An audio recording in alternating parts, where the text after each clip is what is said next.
Di ujung timur selatan yang bersahaja, terletak satu dusun kecil. Namanya Dusun Bangsan, tersembunyi tapi bermakna sunyi namun penuh nyawa.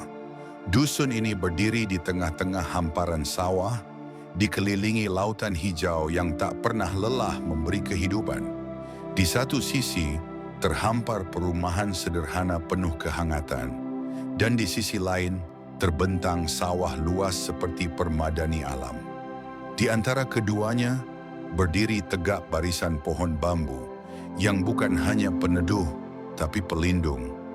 Menjadi pagar hidup yang setia membela rumah dari amukan angin yang kadang datang tanpa permisi. Dusun Bangsan bukan hanya tempat tinggal, tapi cermin kehidupan yang masih murni. Tempat sebagian besar warganya bersaudara, berasal dari satu akar yang sama, dari darah yang satu, dan hati yang saling mengenal.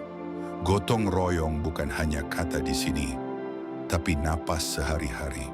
Setiap warga bergerak bersama, dari urusan panen hingga perbaikan rumah, dari kelahiran hingga kematian.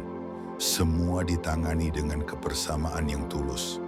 Dan di tengah dusun itu, berdiri satu masjid megah, bukan karena kemewahan, tapi karena cinta mereka pada agama yang dijaga sepenuh hati. Menara masjid itu seakan menunjuk langit, menjadi simbol bahwa iman mereka teguh, meski tanah tempat berpijak ini masih penuh keterbatasan. Namun, ada pertanyaan yang mengendap di dada. Kenapa jalan menuju Dusun Bangsan masih jalan berbatu? Kenapa infrastruktur dibiarkan tertinggal, sementara ladang-ladang mereka ikut menyuplai pangan bagi banyak orang? Kenapa tanah yang subur ini belum sepenuhnya diperhatikan oleh mereka yang punya kuasa menata dan membangun? Bukankah dari sawah di Dusun Bangsan, beras dipanen untuk meja-meja makan di luar sana? Bukankah keringat petani dari sini adalah bagian dari roda hidup negeri yang besar ini? Mengapa jalan menuju mereka masih penuh lubang dan batu, padahal jalan pikiran dan hati mereka begitu lapang?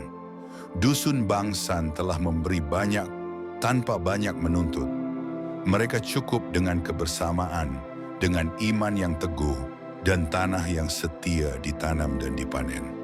Tapi, bukankah sudah saatnya mereka mendapatkan lebih dari sekadar janji?